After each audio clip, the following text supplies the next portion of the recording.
Deus é bom e a sua bondade e misericórdia, ela dura para sempre, né? É muito bom a gente olhar para o nosso passado e ver da onde o Senhor nos tirou, né? Eu gosto de dizer que a única vez que a gente pode olhar para trás é quando a gente reconhece de onde a gente veio, né? Se não for para reconhecer, para ter gratidão e lembrar de onde nós viemos, a gente sempre olha para frente, os nossos olhos estão fixos no Senhor e nós vamos avançando de glória em glória. Hoje eu vou estar falando sobre a obediência. É um tema muito importante, né? Eu falei sobre isso no culto de ontem, mas eu acho que quando a palavra é uma palavra muito boa, muito confrontante, é uma palavra que os dias de hoje precisam ouvir, ela vale a pena ser repetida, né? Quanto mais a gente ouve, mais a gente vai absorvendo. E a primeira vez que a gente ouve, a gente perde tanta coisa. Eu gosto de revisitar as pregações, eu gosto muito, para entrar mesmo assim dentro do meu cérebro, dentro da minha cabeça. Como texto base, nós vamos estar lendo 1 João 2, dos versículos 3 ao 6. Quem quiser anotar também, irmãos, eu vou dar bastante escritura, para ter bastante base bíblica, né? Para vim com. Eu sou uma estudante, eu sou graduada de Direito, né? E eu lembro que tudo que a gente falava na universidade, o professor falava, e a evidência? Cadê a evidência? Me mostra na lei que o que você está falando não são só suas palavras, né? E aí a Bíblia vem cheia de evidência. Tudo que eu falar aqui não é de mim. Eu posso te provar isso nas Escrituras, né? Glória a Deus. 1 João 2, dos versículos 3 ao 6, está escrito. E nisto sabemos que o conhecemos, se guardamos os seus mandamentos. Aquele que diz, eu conheço, e não guarda os seus mandamentos, é mentiroso, e nele não está a verdade. Mas qualquer que guarda a sua palavra, o amor de Deus está nele verdadeiramente aperfeiçoado. Nisto conhecemos que estamos nele. Aquele que diz que está nele também deve andar como ele andou. Olha que palavra forte, né? Nós vamos explorar mais esses versículos. Para dar um contexto aos irmãos, essa passagem foi escrita pelo apóstolo João. Ele escreve essa carta porque a igreja primitiva, principalmente no final do primeiro século, estava passando por muitos desafios, porque falsos profetas se levantavam, falsas profecias, heresias, filosofias religiosas da época se levantavam contra a palavra de Deus. Por exemplo, o gnosticismo era um deles, que é uma filosofia religiosa que acredita que o conhecimento de Deus é suficiente e que as suas obras não importam. Não importa se você faz bem ou ruim. As long as you know, mesmo que você saiba quem seja Deus, se você souber quem é Deus, já é suficiente. As suas obras não importam. E independente da conduta, né? Independente da sua conduta, se você conhece a Deus, isso é suficiente. Eles negavam a encarnação de Cristo e etc. Tinha bastante crenças, né? Dentro dessa filosofia. E 1 João não, Apóstolo João se levanta para combater essas heresias. Ele se levanta contra essas heresias para fortalecer a fé, dizendo: Olha, meus irmãos, eu sei que vem por aí novidades, né? Quando eu estava no mundo, eu pensava que a Bíblia precisava ser atualizada. Pensava, nossa, o tempo muda tanto, as crenças mudam tanto, e a Bíblia que foi escrita há milhares de anos atrás. Como que ela está atualizada? Como que aquilo que um apóstolo ou um pescador há milhares, de 2.000 anos atrás passou, isso bate de acordo com o que eu estou passando hoje? Claro que não, a Bíblia precisa ser atualizada. E aí, isso que o apóstolo João estava falando aqui. Irmãos, não se deixem levar pelas novidades deste século, porque essas novidades, daqui a um tempo, vão virar velhas também. Essas novidades, que agora são novidades para esse tempo, daqui a uns anos vão precisar atualizar de novo. Mas fixem na Bíblia. A Bíblia, ela é imutável, ela permanece para sempre. A verdade da Bíblia é a única verdade que vocês podem confiar. Porque essas são verdades que vocês estão cristãos, são verdades deste século, deste tempo, feita por um homem. O homem é falho, o homem é imperfeito, o homem não considera todas as circunstâncias, né, todas as possibilidades. Então, daqui a um tempo, a verdade dele vai se tornar só mais uma que foi, né? E ele se levanta para falar sobre a importância da vida prática, não só do ouvir falar, mas a importância da obediência aos mandamentos de Deus, como uma prova de relacionamento com Deus. A obediência, ela é uma das maiores provas de amor, do nosso amor por Deus. Quem ama, obedece. Eu lembro que minha mãe falava comigo, obedecer é melhor do que sacrificar. E eu não sabia que isso, na verdade, está na Bíblia, né? Está em Samuel. E é uma verdade. Às vezes a gente quebra a cabeça querendo não obedecer, mas se a gente tivesse obedecido, a gente teria salvado tanta dor de cabeça, né? Tanto sacrifício. E lendo ali o terceiro versículo, que diz, eu vou repetir ele, e nisto sabemos que o conhecemos, se guardarmos os seus mandamentos. Então, essa filosofia religiosa que falava que o conhecimento de Deus era suficiente, não precisava seguir com a conduta, já é uma mentira, porque ele está falando, nisso sabemos que o conhecemos, se guardarmos os seus mandamentos. Então, isso é um ponto para nós, isso é uma chave. Conhecemos a Deus? Então, guardamos os mandamentos. Se nós não guardamos a palavra de Deus, se nós não vivemos a palavra de Deus, então não conhecemos, porque a própria Bíblia diz, e nisso sabemos que conhecemos, se guardarmos os mandamentos de Deus. É condicional. É condicional a nossa a guardar, é condicional a obedecer, é condicional a servir. E nós não obedecemos para sermos salvos. Isso é um ponto-chave. Nós não podemos ganhar nossa salvação com a obediência, mas nós obedecemos porque somos salvos. Nós não obedecemos para sermos salvos, nós obedecemos porque somos salvos. A obediência é uma evidência da nossa salvação.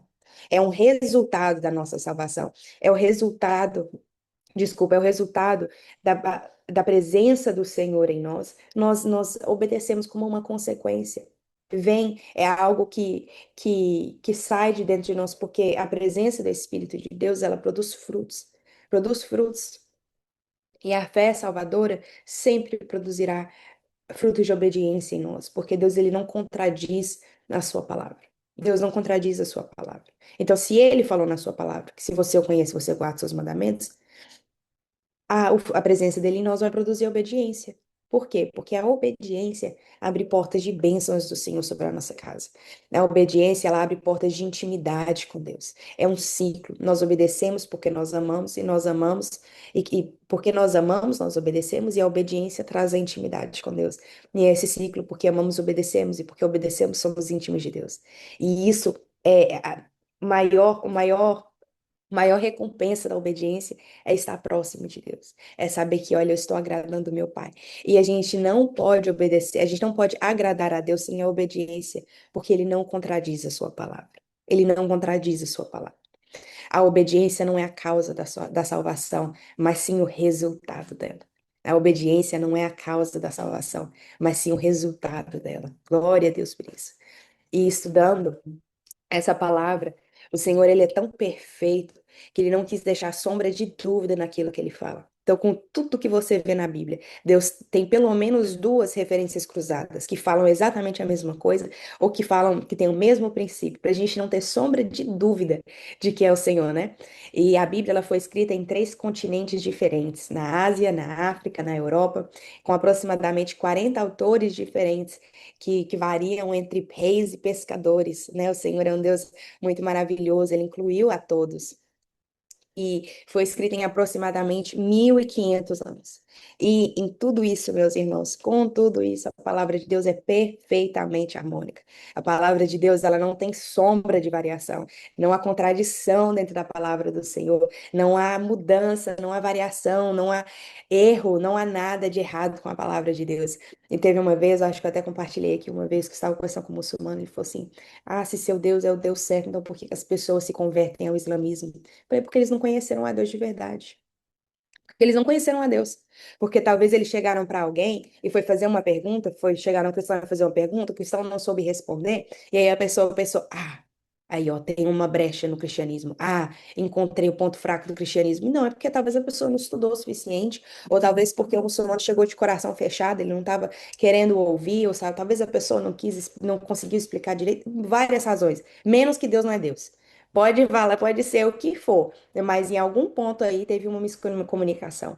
Mas Deus é sempre, Ele é eternamente, Ele sempre foi, Ele sempre será. E em João 14:15, se vocês quiserem anotar, não 1 João, agora é João 14:15, mesmo autor. Se me amardes, guardareis os meus mandamentos.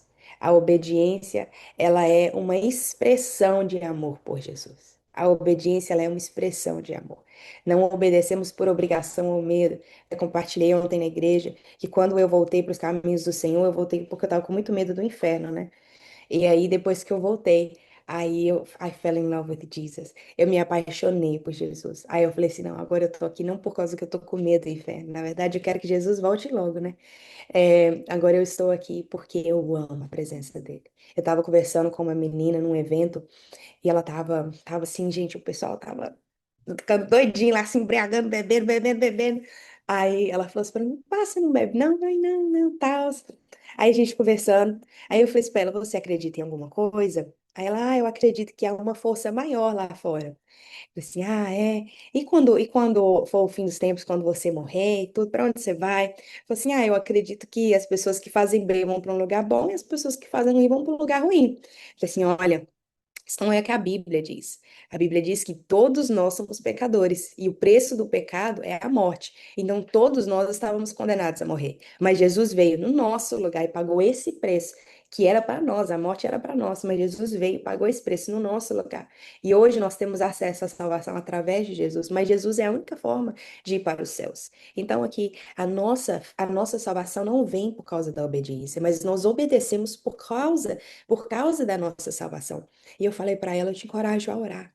Eu sei que às vezes é estranho, né? Você estar orando com uma pessoa que você não tá vendo, é uma coisa meio diferente, né? Mas Deus sempre está com seus ouvidos abertos para ouvir. Deus sempre nos ouve quando nós oramos, quando nós falamos com Ele.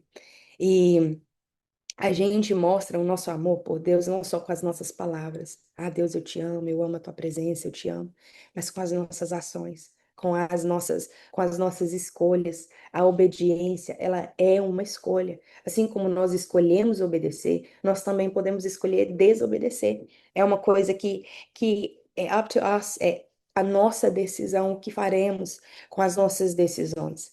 Tiago 2,17. Mais um versículo, Tiago 2,17 diz: Assim também a fé, se não tiver as obras, é morta em si mesma. Se a fé não tiver obras, ela é morta em si mesma.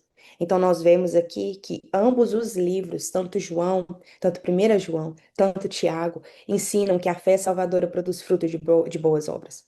As obras não salvam, mas demonstram que somos salvos. Há uma ligação. Você não pode separar a fé das obras, assim como você não pode separar o amor da obediência. Você não ama sem obedecer e você não tem fé sem as obras. É um conjunto, é uma ligação. Eles andam together, eles andam juntos. E a Bíblia faz essa relação entre a fé e a obediência. A obediência é uma expressão da fé. E a fé é expressa por meio da obediência. Então é um casal, você não pode separar essa ligação. E Tiago 2,19, nós lemos agora 2,17, dois versículos abaixo, 2,19 diz: Tu crês que há só um Deus, que um só. Tu crês que há um só Deus, desculpa, fazes bem. Também os demônios o creem e estremecem. Olha aí, irmãos, crer em Jesus não é suficiente, crer em Deus não é suficiente, porque crer nele até os demônios creem. Mas o que nos diferencia é que nós tomamos atitudes que revelam, que evidenciam o nosso amor por Deus. É que nós fazemos escolhas que mostram tanto que nós amamos a Deus. Existe fé que reconhece a existência de Deus. E existe fé que nos leva a submeter a Ele. Existe fé que entende que Deus existe. Aí agora existe fé que nos leva a obedecer, a fazer a vontade do Pai. O Tiago, ele não fala de obras como um substituto da fé. Ele não está substituindo a fé pelas obras. Mas ele está falando que as obras é um complemento da fé. É um complemento da fé. As obras acompanham a fé. A obediência é uma expressão da fé que salva, né? A Bíblia nos ensina a analisar, a sondar os nossos corações, a olhar para dentro de nós à luz das Escrituras. Então, a partir do momento que a gente ouve uma palavra, Deus requer de nós uma resposta, Deus requer de nós um posicionamento. Então, quando Deus traz uma palavra como essa, é porque Ele quer que a gente reveja os nossos conceitos, né? Ele quer que a gente olhe para dentro de nós e fale, será que eu realmente amo a Deus? Então eu tenho obedecido. O que que Deus às vezes tem pedido de mim, eu não tenho conseguido entregar. Às vezes pode ser uma Netflix, às vezes pode ser o Instagram, às vezes pode ser o TikTok, às vezes pode ser Não sei, irmãos, eu tô falando da minha linguagem, né? Eu não sei o que que as mães têm que entregar. Mas você sabe, né? O Espírito Santo fala conosco. E não há salvação sem reconhecer, sem confessar o senhorio de Jesus. Mas o senhorio de Jesus envolve a obediência. Então, a confissão precisa ser acompanhada pela obediência. Porque quando a gente chama Deus de Senhor, a gente está reconhecendo que Ele está acima de nós, que a vontade dele vai prevalecer além da minha. Então, quando eu chamo Ele de Senhor, eu estou entendendo o meu lugar. Ter a identidade, é, saber a nossa identidade, né? É muito importante, porque a gente precisa entender que o trono é sempre do Senhor. Ele nunca sai do trono, o trono pertence a ele. Ele pode sair de cena, porque ele não briga por lugar, ele não compete pelo lugar de senhorio, mas não pode haver dois senhores no nosso coração, não pode ser nós e Deus. Ou é Deus ou é nós. E a partir do momento que a gente coloca nós mesmos acima das vontades de Deus, nós estamos dizendo a Deus: olha, você é Senhor até esse ponto. Desse ponto para cá, eu sou meu próprio dono. E isso é a desobediência. A desobediência é rejeição de Deus. Você está rejeitando as palavras de Deus. E isso não vem de um lugar de julgo, né, meus irmãos? Porque essa palavra também vem para mim, né? Eu também apanho muito com essa palavra. É, Lucas 6,46. Lucas 6,46 diz: E por que me chamais Senhor, Senhor, e não fazeis o que eu digo? E por que me chamais Senhor, Senhor, e não fazeis o que eu digo? Não existe senhorio sem obediência. Não existe amor por Deus sem obediência. Não podemos chamar a Deus de Senhor se não o obedecemos, porque não reconhecemos o seu senhorio. Isso é muito forte, muito forte. Não podemos chamar Deus de Senhor se não obedecemos, porque isso simboliza que nós não reconhecemos o seu senhorio. A obediência, ela é uma escolha. E ela tem que ser uma escolha diária. Não é fácil obedecer, meus irmãos, eu sei que não é. Eu tenho 23 anos e é muito difícil ir na contramão do mundo. Tudo que o mundo diz, que o mundo diz, pode fazer, não tem problema, não dá nada, nada demais, não tem problema. Não existe sim, nem não, nem certo, nem errado, é tudo uma mistura. Nós somos chamados para sermos sal e luz. Nós somos chamados para fazermos a diferença. Nós somos chamados para fazer o que o mundo não faz. Não fazemos o convencional, o que todo mundo está fazendo, mas fazer a vontade do Pai que está nos céus. E muitas das vezes isso é difícil, porque às vezes você vai ser a única pessoa no seu trabalho que não bebe, que não fuma, que não ouve música secular. Eu sei que às vezes, na minha geração, às vezes é difícil até ter papo. Porque a minha geração gosta de falar, ah, que música que você ouve? Eu só ouço música cristã, né? Aí eu falo, ah, música cristã. Nossa, mas você só ouve isso? Não é muito chato, não. Aí só quer falar de bebida. Ah, não, mas eu não bebo. Ah, qual que é o melhor clube o melhor balada? Qual que é a melhor balada que você vai? Não vou pra balada. Ah, sabe? É umas coisas, às vezes é difícil encontrar papo em comum, né? Mas é o nosso papel, né? É o nosso papel. Se nós somos como eles, aí a gente não é diferente, né? E E se nós estivermos firmados no Senhor, isso não é um peso. Isso é uma forma de gratidão a Deus, uma expressão de gratidão a Deus. Olha assim, como que eu vou voltar a ser como eu era, sendo que o Senhor me tirou de um lugar tão fundo, tão profundo, tão sujo, tão imundo. Eu não posso mais voltar ao lugar de onde o Senhor me tirou. Eu preciso olhar para frente e permanecer caminhando com a minha cabeça erguida e com os olhos no Senhor. A gente inaugura uma caminhada de bênçãos e de intimidade com Deus quando nós obedecemos. Porque nós estamos seguindo a palavra de Deus, nós estamos obedecendo aos seus mandamentos. A palavra de Deus, ela diz que quando nós somos salvos, nós somos transformados. A presença de Jesus em nós tem que trazer mudança. A gente não pode ser como nós éramos, como outrora éramos. Nós temos que ser transformados de glória em glória. A vida de Jesus em nós tem que produzir frutos. E frutos como o fruto de obediência, a obediência ela é um resultado da presença de Deus em nós. Mais do que adoração, Deus espera de nós obediência. E isso está escrito em Marcos 7, dos versículos 6 a 8. Marcos 7, 6 a 8 está escrito. E ele respondendo, disse-lhes: Bem profetizou Isaías acerca de vós, hipócritas, como está escrito: Este povo honra-me com os lábios, mas o seu coração está longe de mim. Em vão, porém, me honram, ensinando doutrinas que são mandamentos de homens, porque deixando o mandamento de Deus, retendes a tradição dos homens, como o lavar dos jarros e dos copos, e fazeis muitas outras coisas semelhantes a essa. Então, o que que Jesus estava falando ali com o povo? É que eles tinham aparência de religiosidade. Eles honravam com palavras, com rituais, com seus lábios, eles adoravam, mas o seu coração estava longe de Deus.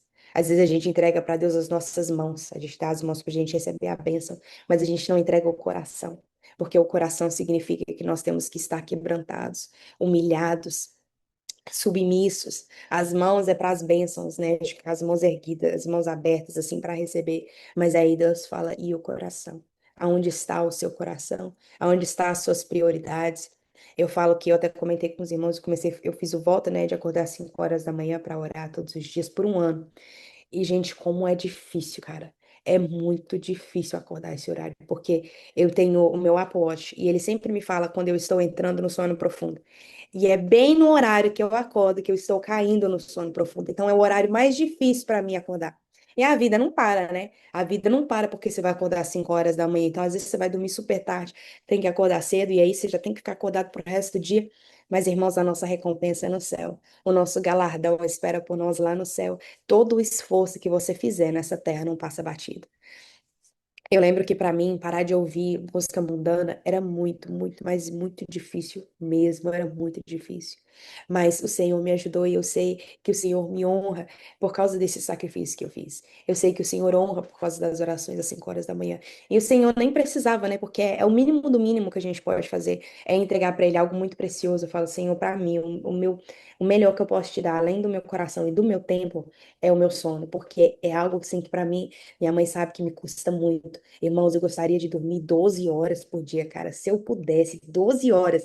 Mas agora eu durmo o quê? 5 horas e meia, 4 horas e meia. E glória a Deus por isso, meus irmãos, que eu não estaria aqui hoje se não estivesse orando, né? Então, a gente tem que tomar vergonha na cara e orar mais. É a verdade. Samuel 15, 22 e 23. Samuel 15, 22 e 23 diz: Porém, Samuel diz: Tem porventura o Senhor tanto prazer em holocaustos e sacrifícios, como em quem se obedeça à palavra do Senhor? Vamos ler de novo. Tem porventura o Senhor tanto prazer em holocaustos e sacrifícios, como em quem se obedeça à palavra do Senhor? Eis que o obedecer, aí eu lembro da minha mãe, é melhor do que sacrificar. E o atender melhor é do que a gordura de carneiros. Porque a rebelião é como o pecado de feitiçaria, e o porfiar é como iniquidade e idolatria. Porquanto tu rejeitastes a palavra do Senhor, ele também te rejeitou a ti, para que não sejas reis. Para que não sejas rei. Então nós vemos o que aqui? A desobediência e a rejeição de Deus. E entregar a Deus o sacrifício, sem entregar a Ele a obediência, qual que é o melhor? Qual que é melhor os seus lábios, a sua adoração, as suas palavras, os seus rituais, os seus sacrifícios ou a sua obediência? Nós vemos aqui na palavra de Deus que a obediência ela vale mais porque custa mais de nós.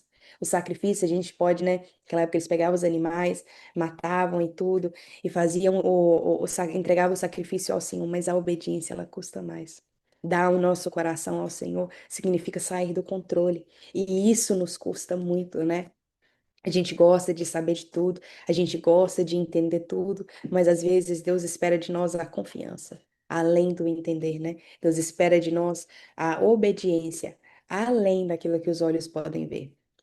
É, a gente vê que o apóstolo João, ele fala sobre a confissão e a obediência prática. A mera declaração de conhecer a Deus é vazia sem obediência. E isso ele fala no versículo 4, que está escrito: aquele que diz eu conheço e não guarda os seus mandamentos é mentiroso, e nele não está a verdade. Então, nós vemos aqui que a mera confissão com as palavras não é suficiente, não é, ela é vazia, né? Não é suficiente, mas ela é vazia sem a obediência. As nossas palavras são vazias sem as nossas obras.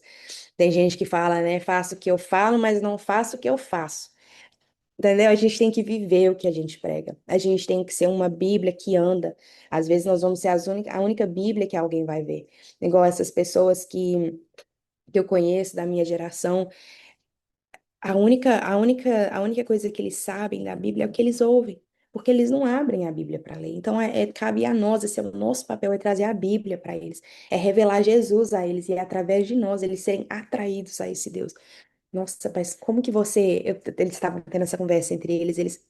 How do you have fun without drinking? Como que você pode se divertir sem beber? Falando, irmã, se liberta dessa escravidão da bebida. Se você precisa da bebida para ser feliz, então você não é feliz. Eu sou feliz sem a bebida. Eu sou verdadeiramente alegre. Eu sou verdadeiramente divertida. Porque sem a bebida, eu me alegro. Então a gente encontra isso no Senhor. A gente encontra o que a gente precisa no Senhor, né? A gente não precisa das coisas desse mundo para nos complementar. O Senhor, ele é completo, ele não precisa de ajuda. E, como eu falei antes, a gente não pode separar a fé das obras e a gente não pode separar o amor da obediência, a obediência do amor. Aquele que afirma conhecer a Deus, mas vive em desobediência, engana a si mesmo. Às vezes até os outros, mas nunca a Deus. A Deus, meus irmãos, ninguém engana.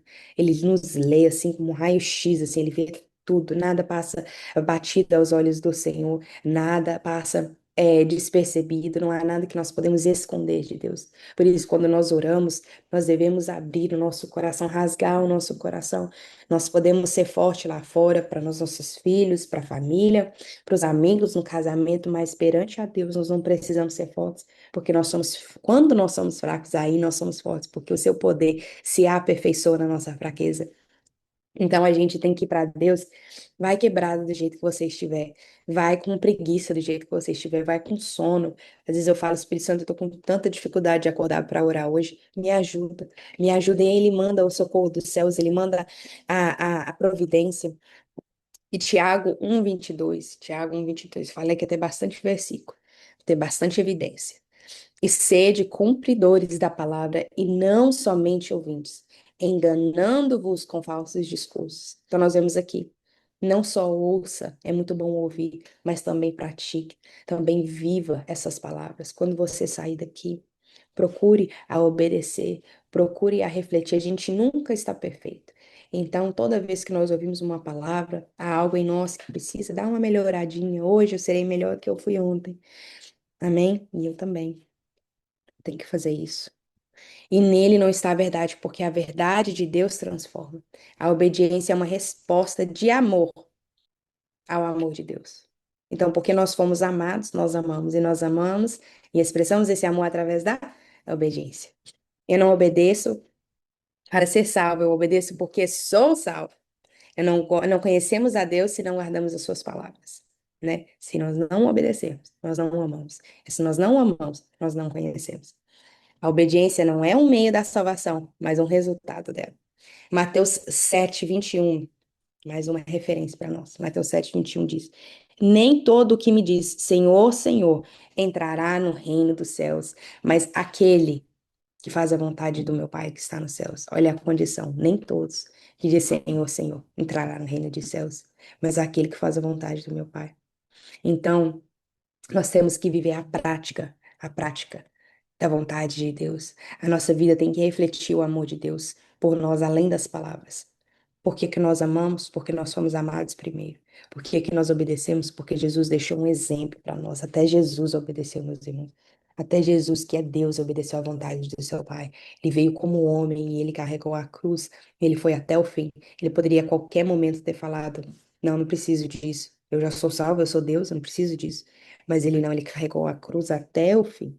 Ele mostrou para nós um exemplo, o maior exemplo de obediência, o maior exemplo de amor por Deus, que é viver a vontade do Pai, mesmo quando doa, porque a obediência de Jesus custou a ele muito, custou a ele tanto que custou a vida dele, custou a muita coisa, esqueci a palavra, como que fala em português. Anyway, a obediência não gera o amor de Deus, mas o amor de Deus produz a obediência. Produz o amor, produz a obediência. O amor de Deus em nós produz a obediência em nós. Não é uma forma, a obediência não é uma forma de ganhar o favor de Deus, mas uma resposta ao seu favor. É uma resposta ao seu amor. É uma resposta à sua graça. Deus é tão gracioso conosco.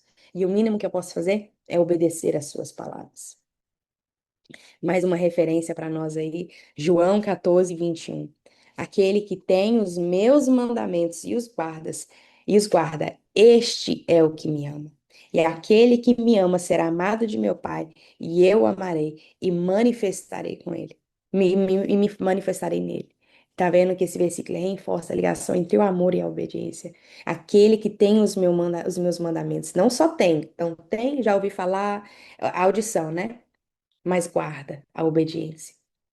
Este é o que me ama. Nós vemos aí que a nossa evidência de amor é ouvir e guardar, ouvir e praticar, ouvir e viver aquilo que eu ouço. Eu vivo a palavra de Deus. Eu sou uma Bíblia que anda, amém? E uma das consequências da obediência é um amor mais profundo por Deus. O nosso amor por Deus, ele vai só aumentando. O amor de Deus por nós não aumenta, né? Sempre mesmo, sempre infinito e maravilhoso. Mas o nosso amor, quanto mais nós conhecemos a Deus, mais nos apaixonamos por Ele. Eu amo os meus momentos de devocional quando eu acordo 5 horas da manhã para orar. E eu tenho um aplicativo que eu uso para estudos. Irmãos, eu fico, Jesus, como a sua palavra é mais maravilhosa ainda do que eu pensava. Às vezes eu lia, né? Você lê rapidinho lá, só para, não só para dizer, não vou falar assim, né? Para dizer que leu, não só assim, mas você lê ali e não internaliza muito. Você vai lendo, lendo, lendo, pronto. Li um versículo hoje, um versículo não, um capítulo hoje. Mas quando você senta para estudar, e você vê o tanto de harmonia, o tanto de coerência, a perfeição, a sincronia na palavra do Senhor. Você fala, meu Deus, um homem nunca poderia ter produzido umas palavras como essa. Nunca. 1500 anos, aproximadamente, entre o primeiro e o último autor. Então, significa que quando o primeiro autor começou, quando o último começou, o primeiro já tinha morrido. E como que eles falam a mesma coisa, a mesma mensagem, o mesmo princípio, é o mesmo meio de salvação. E a gente fica, meu Deus, a gente tem que valorizar muito ser seguidor de Jesus e a gente tem que levar essas palavras lá para fora. Eu estava conversando com essa menina e eu falei com ela, com tantas religiões no mundo, como que você sabe que a sua é a verdadeira? Você precisa ter um encontro pessoal com Deus. O encontro entre você e Deus. Eu falei para ela, antigamente eu seguia a Deus por causa que os meus pais me ensinam. Porque eu cresci dentro desse ambiente, a gente fazia culto doméstico, ia para a escola dominical, ia para os cultos semanais, ia para a tarde da bênção, acho que se chama, vivia em vigília, vivia no monte, vivia dentro da igreja, meus irmãos. Mas aí eu tive um meu encontro com Deus, e agora eu não sigo a Deus porque os meus pais me ensinaram, não sigo a Deus de ouvir falar, né, como o Jó disse, mas agora eu conheço a Ele, e eu amo a Ele, e ninguém me força a seguir a Ele porque eu quero obedecer a Ele. Eu amo a Ele, por isso eu obedeço. Agora, eu tenho certeza absoluta, convicção, porque eu o vi com os meus olhos, assim, né? Não, né? Não vi ainda, né? Mas vou ver. Mas de experiência, de intimidade, né? E a fé não é apenas crer, mas é transformação de vida. Nós devemos internalizar os ensinamentos do Senhor. Quando a gente lê a palavra de Deus, a gente tem que trazer essa palavra para dentro de nós, internalizar ela e colocar ela em prática, né? Igual em Mateus 11:29 diz: E aprendei de mim. O aprender do Senhor significa internalizar, viver. A gente olha, a gente lê, a gente pratica, a gente coloca em prática. E o seu nível de renúncia determina seu nível de unção. Seu nível de renúncia determina o seu nível de unção. Então, se você quer mais, renuncia mais. Você quer mais do Senhor, então dá mais para o Senhor. Deus, ele é maravilhoso que ele encontra a gente onde a gente está e ele mate. É o que a gente faz. A gente dá muito, ele derrama muito. A gente se esforça muito, ele traz muito reforço. A gente ora muito, ele dá muita vitória. Ele quer que a gente avance. Então, ele anda junto conosco. Ele nos dá força para vencer os desafios. A palavra a graça do Senhor, ela é capacitadora. Ela é capacitadora, ela nos capacita.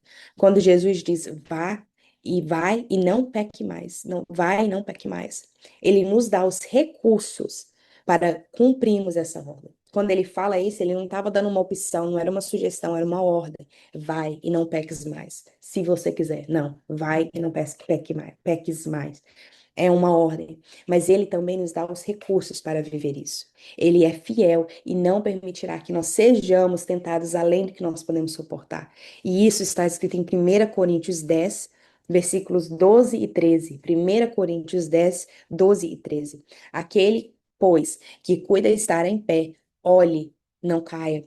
Não veio sobre vós tentação, senão humana, mas fiel é Deus que não vos deixará tentar acima do que podeis. Antes, com a tentação, dará também um escape para que possais suportar. Então, com toda a tentação que você está passando, que você vai passar, há um escape. Ore a Deus, peça, Senhor, eu tô com muita vontade de ouvir música mundana, eu tô com muita vontade de assistir pornografia, eu tô com muita vontade de pecar, eu tô com muita vontade. Você sabe o que você está passando. E do Senhor, do alto, virá o socorro. Há um escape para todas as tentações que nós estamos passando ou passaremos, porque Ele não vos deixará tentar acima do que podeis aguentar. O Senhor é fiel, e isso não muda, porque essa é a palavra dele. Então, quando nós buscamos o socorro no Senhor, nós encontramos escape. Amém? Glória a Deus por isso. Há uma capacitação para a obediência, irmãos. É difícil, é, porque o evangelho de Deus, ele é simples, mas ele é difícil, ele não é fácil. Ele não é complicado, ele é simples, mas ele também não é fácil, ele é difícil. Seguir a Deus é difícil, ainda mais em tempos onde a fé do mundo está se esfriando, ou o amor no mundo está se esfriando, onde nós estamos indo na contramão do mundo, o mundo está frio e morno, e nós temos que nos manter quente. É difícil, não é fácil, mas o fogo do Senhor em nós nos aquece, o fogo do Senhor em nós queima as impurezas, queima os pecados e nos purifica. Amém? O evangelho de Deus é um evangelho de obediência. Se nós queremos seguir a Jesus, precisamos obedecer a Ele. A obediência é uma expressão da fé, e essa verdade não pode ser relativizada. A palavra do Senhor, eu pequei muito quando eu falei, né? Falei pela por não entender na época que a palavra do Senhor precisa ser atualizada de forma alguma. Ela é a única palavra que permanece para sempre, ela é a única palavra que está mais atualizada do que qualquer livro que já foi escrito na face da terra. Porque como que uma palavra que foi escrita milhares de anos atrás fala exatamente o que eu preciso fazer nos dias de hoje. O que eles estavam passando há milhares de anos atrás. Jesus deixou uma solução tanto para eles quanto para nós nos dias de hoje. E ela permanecerá para sempre. Eu assisti um vídeo que eu achei muito interessante, que a menina falou assim, nossa, mas tem tanto tempo que a gente ouve, Jesus está voltando, Jesus está voltando, Jesus está voltando, e ele nunca volta. Por que que ele não volta logo? E a mulher falou assim, Jesus ainda não voltou porque ele quer salvar eles também. Jesus te salvou e agora ele quer salvar eles também.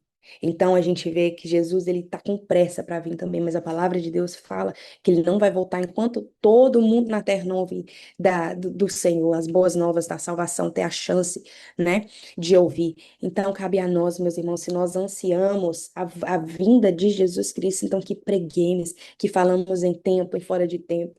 Eu falo com a minha mãe os struggles, os desafios que eu passo, às vezes, de pregar de Jesus para as pessoas, porque há um desinteresse tão grande, há uma desatenção, há uma coisa, tipo assim, sabe, uma indiferença, tipo, Deus está lá, eu tô aqui, eu tô bem, ele tá bem também, então deixa ele lá, né? Igual a menina falando, não acredito que há uma força maior, que há algo maior, e a gente vê como que as pessoas estão desconectadas de Deus, estão frias, o coração está tão duro para ouvir, mas irmãos, pregue a tempo e fora de tempo. Se estão ouvindo ou se não estão ouvindo, o nosso trabalho é entregar a palavra, é plantar a sementinha. Agora, quem convence é o Espírito Santo.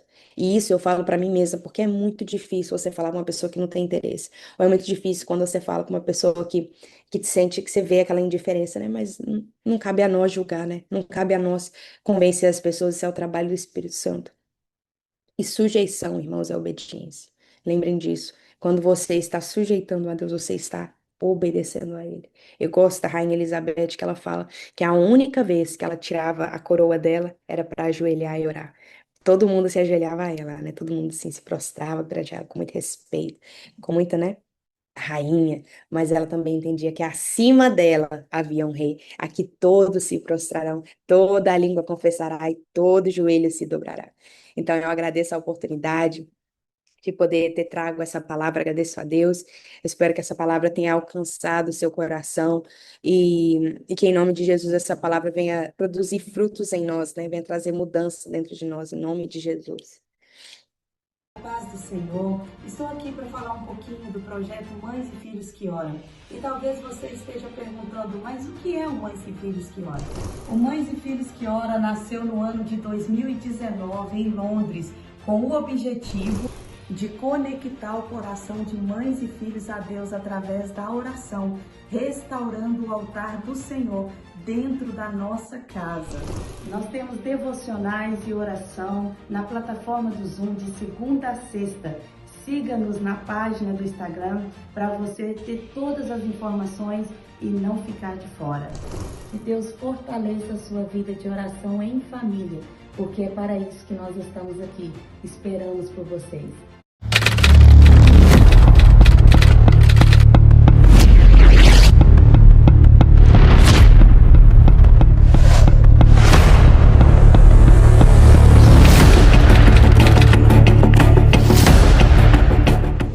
Então, Mães e Filhos que Oram nasceu em 2019, no meio mesmo de um caos. Ali o Senhor fez nascer o Mães e Filhos que Oram. A minha casa estava realmente destruída no ano de 2019. Tudo começou talvez no final de 2017, início de 2018, quando a minha filha mais velha, ela entrou-se em depressão. Satanás colocou na cabeça dela: o melhor a fazer é tirar a sua vida. Você não merece viver. E nesse dia, ela tão decepcionada, ela tomou-se para aproximadamente 80 comprimidos. Meu marido chegando do trabalho, ambulância na porta. No outro dia ela recebeu alta e eu tinha um trabalho na igreja. Quando eu cheguei lá, Deus usou a minha pastora da época e disse: Deus está me falando, Cris, que é para você iniciar um trabalho com mães. E é para ontem. E eu disse: eu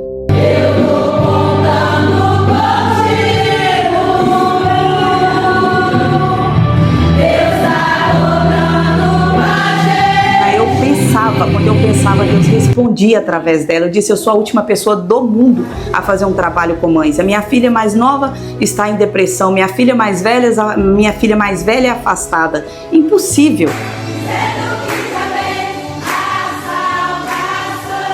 Deus respondia: o que você está passando não tira a autoridade que eu estou te dando. Você precisa dessa experiência para ajudar outras mães. E ela precisa dessa experiência para ajudar os jovens. Vou usar você e a sua casa.